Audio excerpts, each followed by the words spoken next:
and welcome to Sustain, the podcast where we talk about sustaining open source for the long haul. Who are we? Where do we come from? Where are we going? Why don't we have more people from the developing world and or from awesome places like Africa on this podcast? Well, we're going to fix that today. Very excited to talk to Anita Ihuman, who is one of our guests today. Anita was part of OSCA. OSCA is Open Source Community Africa. I should say is part of. You're still around and still contributing, which is super cool. OSCA has a conference every year or so in Nigeria where a lot of people come together. And it's super cool because they've been running a Sustain part of that podcast for the last few years. Now, recently they had their other session, of course. I forget what month it was in. Anita, do you remember what month it was in? Well, that was in March. In March. Thank you. And everyone, that is Anita's voice. And we're going to ask her how she is in a second. I just want to lay out a bit more context. So it was in March. And what's really cool about this group is they managed to put out a report in like 2 months.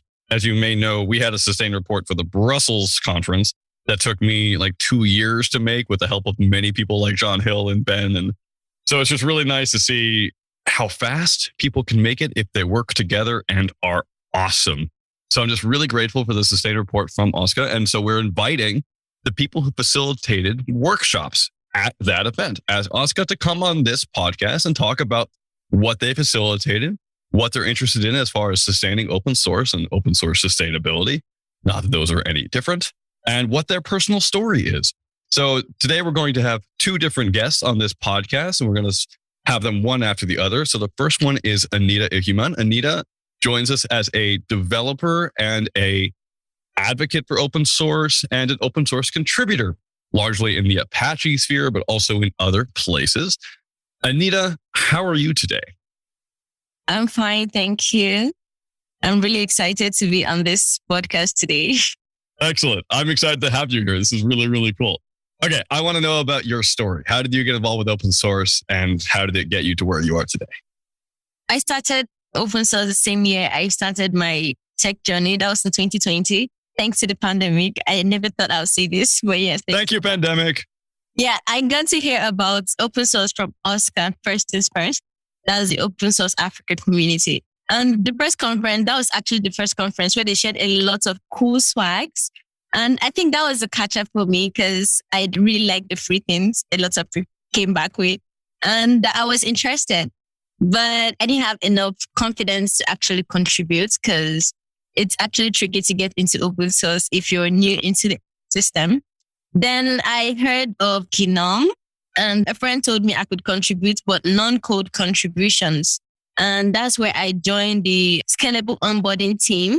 And I was able to make a few documentation contributions. And that helped me for the while because I was just there for about 2 to 3 months. And I wasn't getting enough impact that I wanted.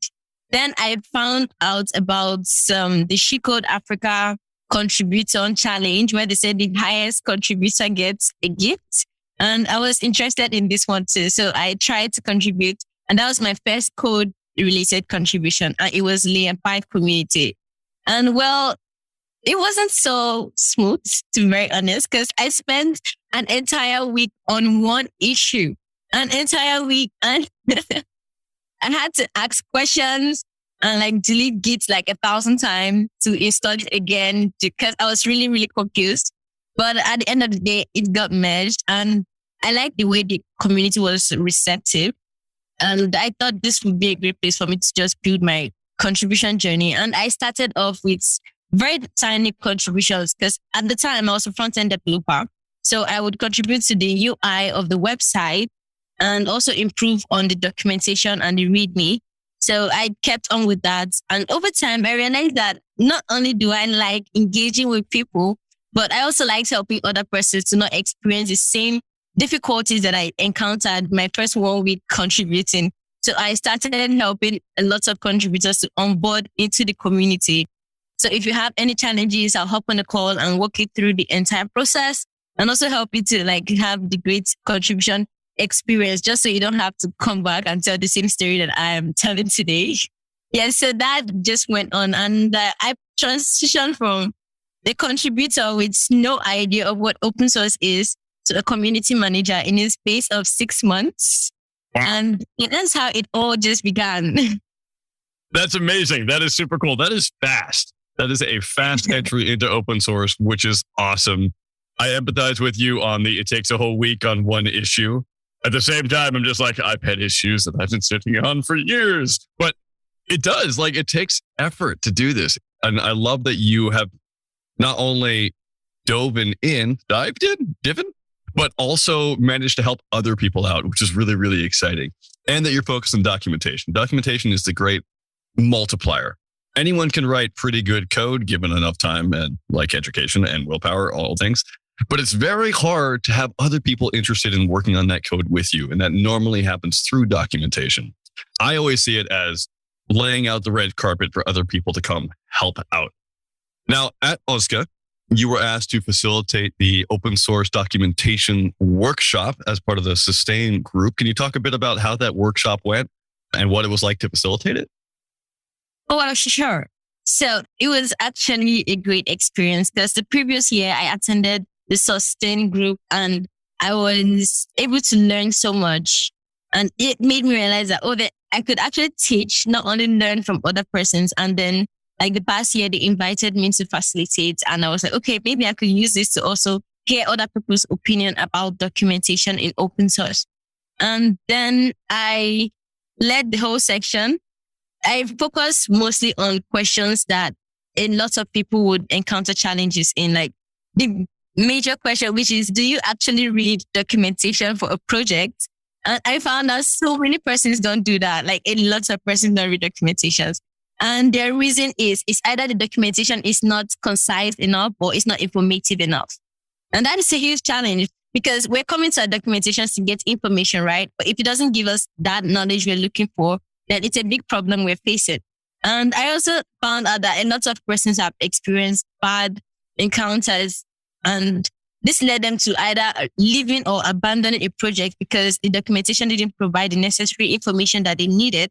And most persons even attested to the fact that a lot of open source communities do not have quality documentation that they can bank on. So they rather rely on YouTube content or articles that have been written by other persons rather than going through our documentations, which is rather discouraging to hear.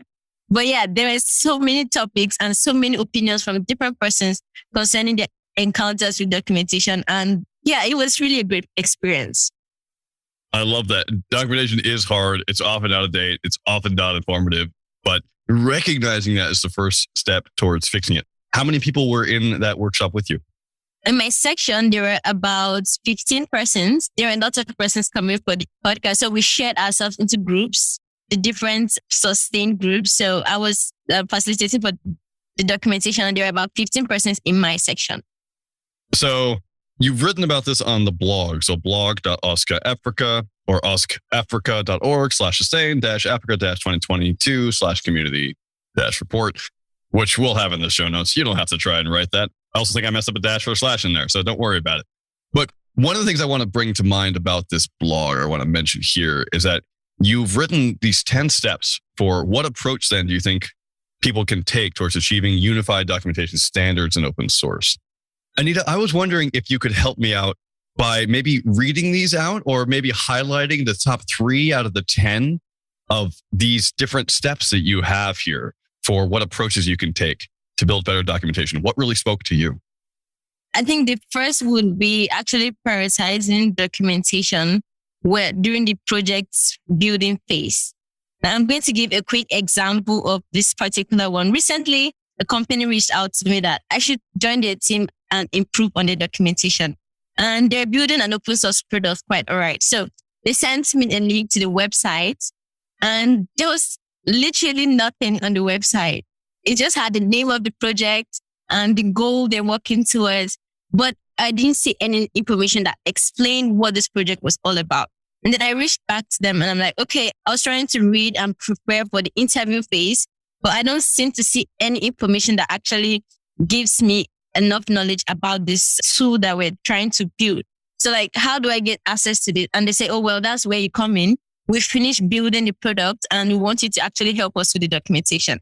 And that is actually impossible because I have no idea what went on through the planning phase. I have no idea what went through to the building phase. So how can I magically develop a documentation from 0 to 100 without the help of the engineers and all of that? That is so much work. And I actually turned it down because that's a work for a magician, to be very honest.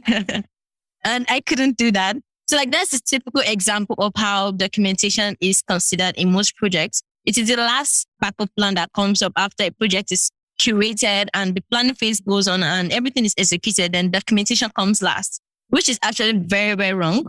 We should prioritize documentation as much as we put together the planning and the organization of the project. So from the moment the idea generated, we should work towards documenting every bit of that project till the end of the development of that particular project. And also, there should be solid maintenance for our documentation. You don't want to have a deprecated documentation that does not even align with what the code base has. That is a problem for most people. I recently tried to install a software on my laptop and I noticed that the documentation does not align with the code. So I had to go to look for a YouTube video that actually explains, say, oh, the documentation does not highlight this, but yeah, you have to use this particular line of code to make the thing work. So why does the documentation not have this? Since it is so important for me to actually install this software. And so keeping our documentations up to date is a priority for every project, regardless of how much persons actually using that project. Let the documentation just be as standard and up to date as the code base, because every information that is imputed in that particular project counts, and you might not know where the user will encounter an error. And also, you should try to create a very beginner-friendly project overview, because that's where a lot of people focus their attention on. Most persons will not bother to read through the end of your documentation. We just want to look at the overview that explains a brief explanation of what your project entails and how it benefits them and how they can install it and get started. Something that goes 5 minutes, 10 minutes, and I'm out of your documentation. I don't have to read an entire 1,000 pages to understand your project. Yes, so those 3 are top points for me.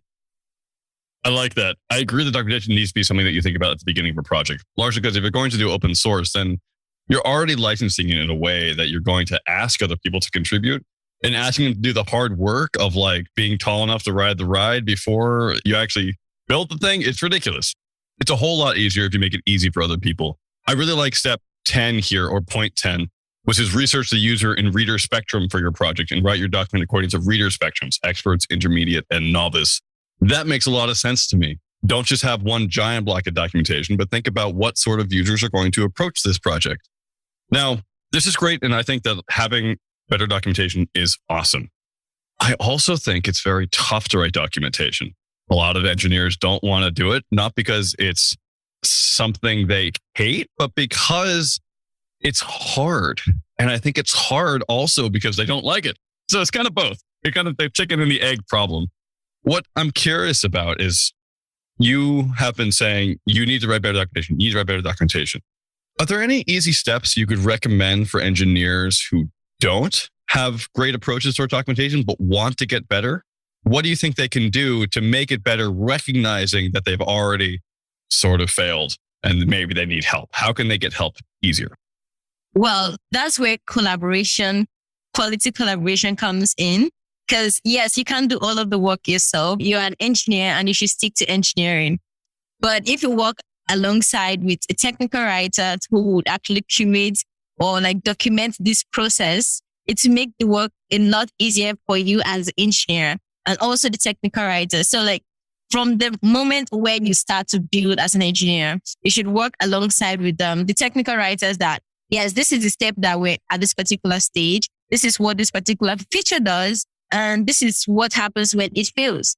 Now, documenting that saves a lot of troubles that you would most likely encounter when you have to call in a new technical writer by the time you're done fixing the issue to actually go over this. Excellent.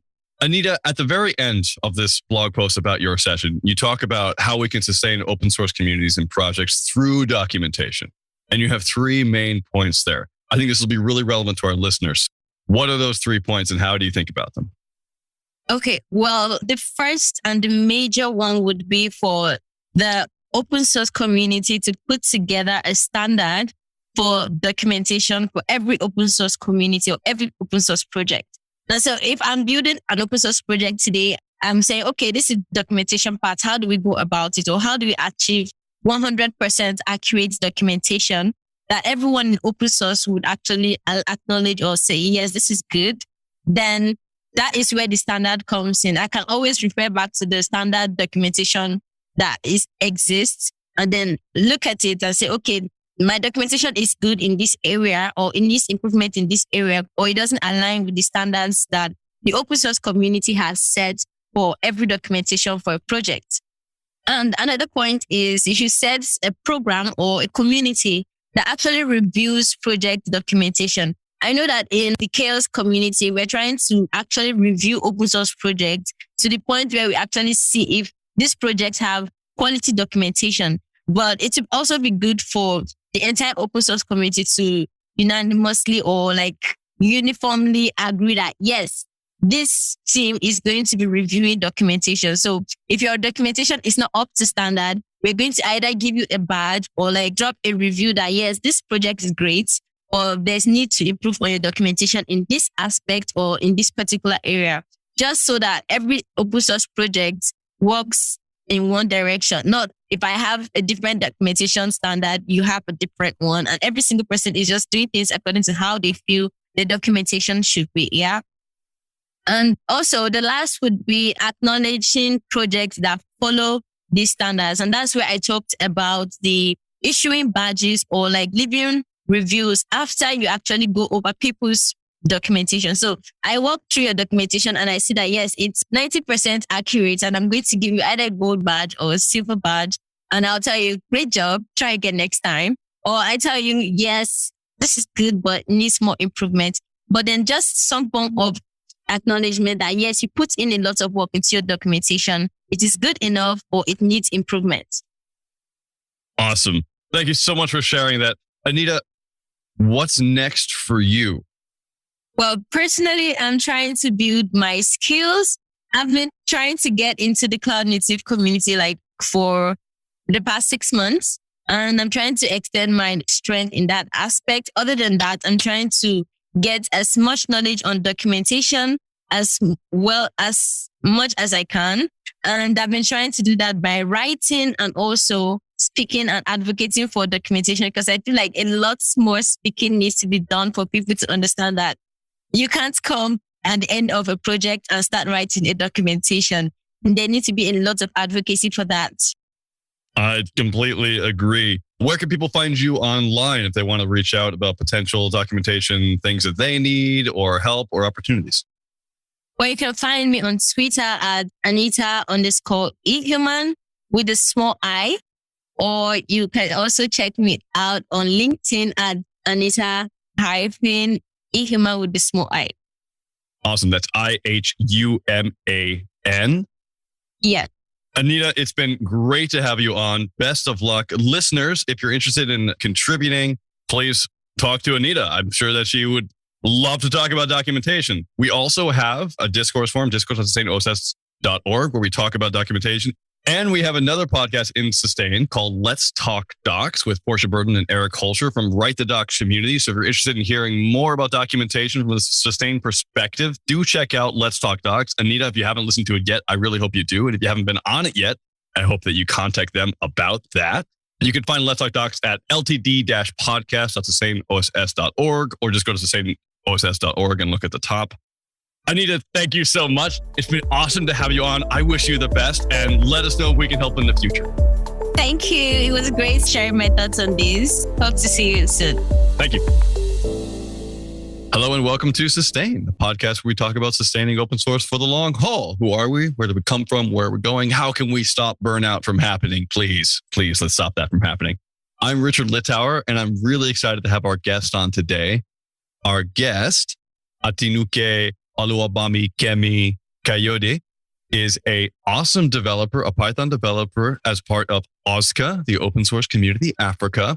And she was also at the last Sustain event, which happened there in, I believe it was March. And she helped to facilitate a workshop on burnout.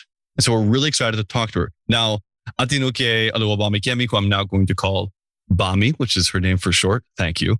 Is a community manager at Tunga and also a community manager at Layofe. I believe I may have pronounced that one wrong. Bami, can you A, correct me, and B, tell me what you do as a community manager in those roles? Okay, thank you very much, Richard. Thanks for having me here. So it's layer 5, correction. And for the 2 roles, so for the 2 roles, I am full-time community manager at Tunga. And Tunga is a staff augmentation firm that works with African software developers. So we focus on African software developers, matching them with the European market. So we give them the liberty, the privilege to be able to work remotely, to be able to work internationally, freelancing. So that's what we do at Tunga. While I am a volunteered community manager at Layer 5. So this is my way of paying back to the community that helped me build up my career, because for me, open source is so personal. So we build up my career, and I am volunteering there as a community manager. And Layer 5 is an open source community. We work with Mesh and Cloud Meeting, basically. Okay, thank you. That sounds like really important work. That sounds really cool. As a community manager, you get to interface with a lot of different people in the community. And as you said, this is very personal to you. Personal work is work that is hardest to do in the long term, which is how we end up with things like burnout. Can you talk to me a bit about how you ended up at OSCA and how you ended up in the Sustain track as the facilitator for this session? So again, say how I ended up at Sustain. And Open Source Africa was where the whole Bami as a tech girl started. So I started off my career during Open Source Africa 2020.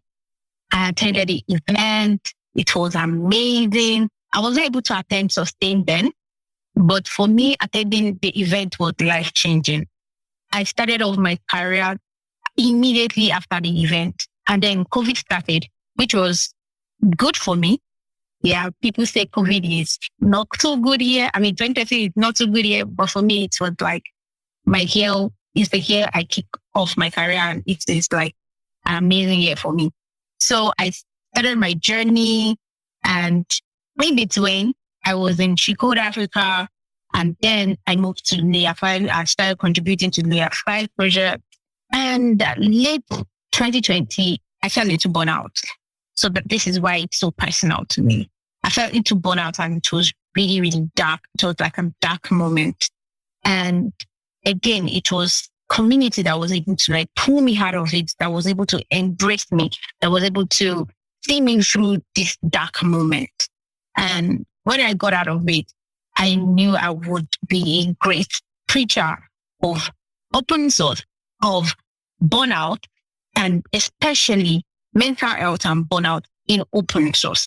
It can be really overwhelming, and people do not really talk about it. We all talk about how developers need to like contribute to open source, how designers have to join open source, but we don't talk about how important it is to keep our mental health even while we are contributing to open source. So it was really important to me. It was personal to me. And luckily, Bolaji reached out to me.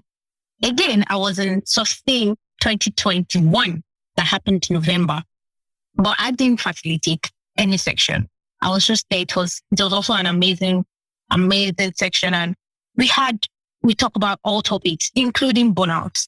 It stuck to me, right? And I was able to share my experience of my burnout state in 2020 during the section, and 2022 when the preparation for Sustain 2022 was going on. Bolaji reached out and said they would like me to facilitate the mental health and burnout section. I was so excited because yes, it's something that I'd love to see every single time I have the chance to talk about it. It was really amazing for me to anchor that section. Yeah, I get that. COVID was also started out really well for me because I had more time to myself. I had more time outside. I was more connected to my local community. And then I also burnt out by oversubscribing to things and not realizing the cost. And burnout comes in waves sometimes. For me, sometimes it's lasted years, which is very tough. And so it's really important to recognize it and talk about it. So thank you for talking about it. As someone who's also hosted a session on burnout before, I also know how nice it is to talk about it while hosting a session on it. It's like, it feels relieving because you get to bring it into the air, right? Yeah. So in the write-up, which we have online about the 2020 event, this is at blog.oscafrica.org, you have 7 different points that you talked about for burnout. And rather than listing them one by one, I really wanted to focus first on, you have to reflect. You have to reflect on how you're doing and what's going on. Can you talk a bit about the role that self-awareness plays in burnout? Yeah. Self-awareness is really, really important in burnout, because the point where you sit down and you look back to what you've done and you are proud of yourself. Now, you don't need anybody to tell you you're good or you're bad.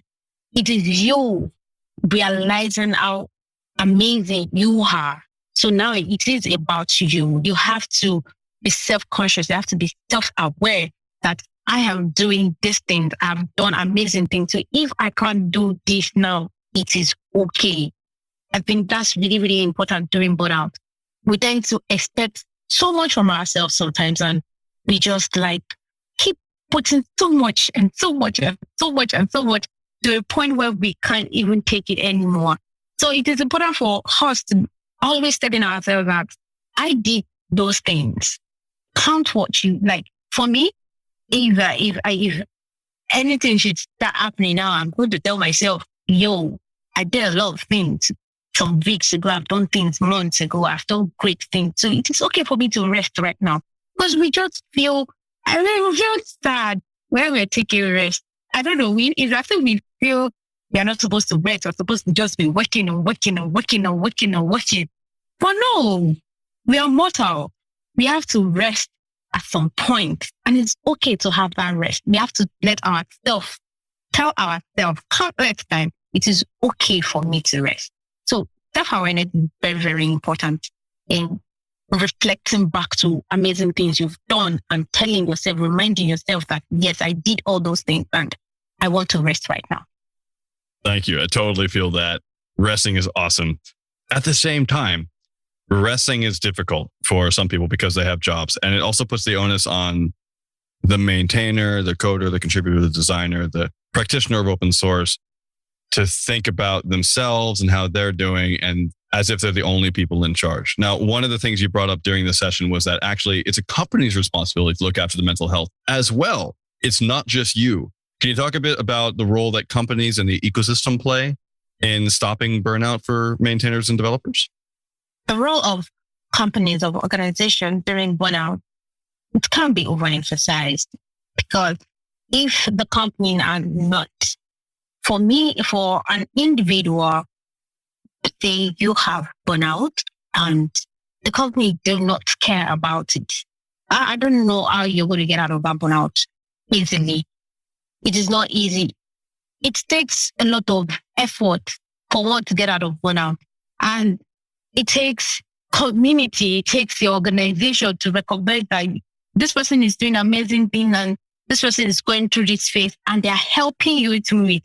It's another feeling entirely. I mentioned while I was introducing myself at the beginning that Layer 5 was able to be there for me while I was in this dark moment. I'm saying, honestly, it is a dark moment. And for community to be aware, for community to be available at that point is really, really important. So we have communities now, like Chaos Project, an open source community, that have a special place for individuals going through burnout. So you have a safe space where you can reach out to someone in the community and tell the person that I am feeling this way. I think I need a break. I think I need to take time off. I think I need 2 days off. I think I have to rest this time. We all know we have to work and make money, but then we also need to rest. And organizations, community, working hand in hand with this, it is so important because one cannot keep working and working and working and say you can't go on break because you're working for an organization that do not allow you to do that. No, organizations, communities should encourage time of rest for maintainers, for developers. During the section, we talked about organizing a safe space where developers, where maintainers, contributors can come to and say, hey, I'm feeling this way. Let me take a rest. And you're able to allow them to take that rest.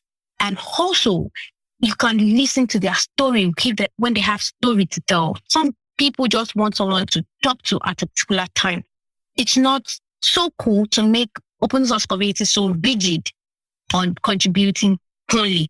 So it is also important for you to make it so friendly, only healthy environment, healthy community for these maintainers, for these contributors to be able to come again to contribute to those projects. Because if the community is not healthy, if the organization is not healthy, contributors will not come back.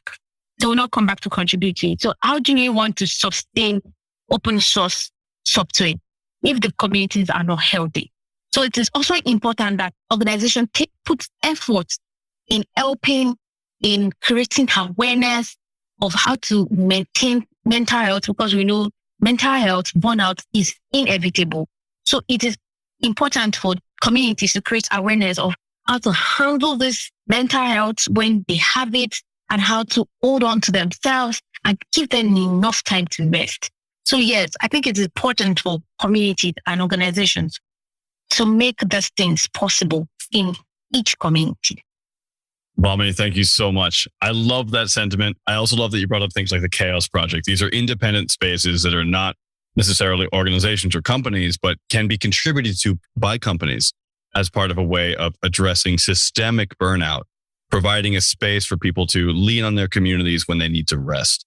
That's excellent. And you also suggest a lot of other things in this post, like take a vacation, develop new hobbies, set boundaries, which are super important. Do you want to talk a bit about boundaries? Yes. I mean, I love that part of setting boundaries. Maintainers have a lot of things to do. Contributors want to get their hands on a lot of things. So there are projects the maintainers are watching over, and then these contributors want to be like, I want to contribute to this open source project. I want to contribute to our open source project. And they're just doing a lot. And sometimes they do not even realize that the maintainers they're talking to are not machines. They are human. And they also rest. They have sleeping time. They have rest time. They have holidays. And these contributors just want all their projects to be merged, all their PRs to be merged every single time they put it up. So it is important to set a boundary to say that from this time, no more work call. That was what we talked about during Sustain 2022. That set a boundary. When it's 6 p.m., there is no more work call. Don't message me. When you message me at this point, you won't get any reply till 8 a.m. the following morning. And when it is weekend, my weekend is for me. So set a boundary. It's important to set a boundary. Even when someone from the office message you at that time, make it known to them that this thing cannot work at this time. I am resting. I am off work time. So it's just important for us to put all those things into consideration and we have to enforce it because people won't listen. You see contributors bombarding the maintainers with a lot of mail. I review code in layer 5 and I know how it is for you to be getting at Bami. So I know how it is. I have experienced it firsthand. So I know that contributors want to do a lot, but then maintainers are also, they are not machines, they are humans. So it's important to set that boundary. It's important to say that this is my limit. This is the time I can't take work call anymore. And when you're on vacation, delete that Slack on your phone. Don't get pushed during weekend. Rest.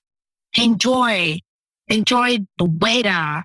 Go hiking, go diving, go anything. Just take time for yourself. Have time for yourself. it's so important. Love that. Bami, thank you so much. This has been really excellent. Listeners, if you want to continue this conversation and hear about Oluwabamikemi's words, you can find her on Twitter at Oluwabamikemi. That's Oluwabamikemi. It'll also be in the show notes. Or you can just go to iambami.dev, iambami.dev. Also part of OSCA and Sustain. Bami, is there anywhere else that you would like to highlight for people to learn more about Burnout or the work that you do or how to build better open source software? Okay. So for me, wrapping up, I'll just say that sustaining open source is really important for us. And part of way of sustaining it is being mentally all right.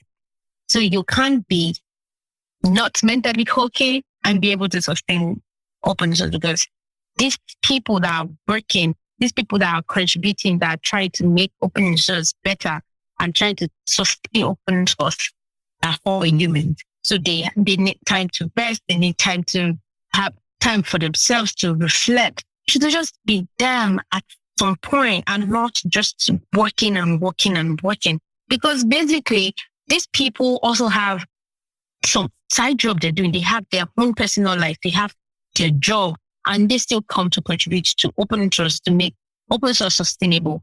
So I would say that there should be patience in the community. There should be patience. You should try to be patient with this maintainers, patient with them, and communicate when you have any issue, when you're feeling anyhow. Make sure you talk to someone. Don't keep it up to yourself. It is draining. It is killing. It is dark. Don't keep it to yourself. When you start feeling it, immediately you start feeling it. Talk to someone. Take that break you need at that time before it gets worse, because it gets to a point where the break will not even work anymore, where the rest will not work anymore. It will be so dark. So don't get to that part. Don't get to that stage. Immediately start happening. Talk to someone as a contributor, as a developer, as a designer, and maintainer. Make sure you talk to someone, because sometimes questions like, so who do maintainers talk to? If the contributors can talk to maintainers, who do maintainers talk to? That's where the organization comes in. The organization providing a safe space where everyone, maintainers, contributors, can have someone to talk to. So yeah, we are going to keep making open source sustainable, and we are so excited about the future because we know that the future is great with open source. Awesome. Thank you so much. Thank you for coming on. Listeners, if you're curious and you want to give feedback, you're free to do so. Again, you can at Oluwabamikemi on Twitter, or you can email us, the Sustain Podcast host, at podcast@sustainoss.org. You can also join in on our discourse at discourse@sustainoss.org, where you can talk about current things going on in software sustainability, or you could join the OSCA Discord, which is way more active than our discourse, and that is awesome. I'm not sure how to join that, but I'm sure you could Google OSCA Discord and join in. Bami, this has been super great. Thank you for taking time to have this call after 6 p.m. your time, because the time zones are not friendly. So I know you have boundaries, but thank you for breaking them just this tiny bit. And yeah, take care. Good luck. Thank you very much. Thank you very much, Richard. It was really, really nice to be here.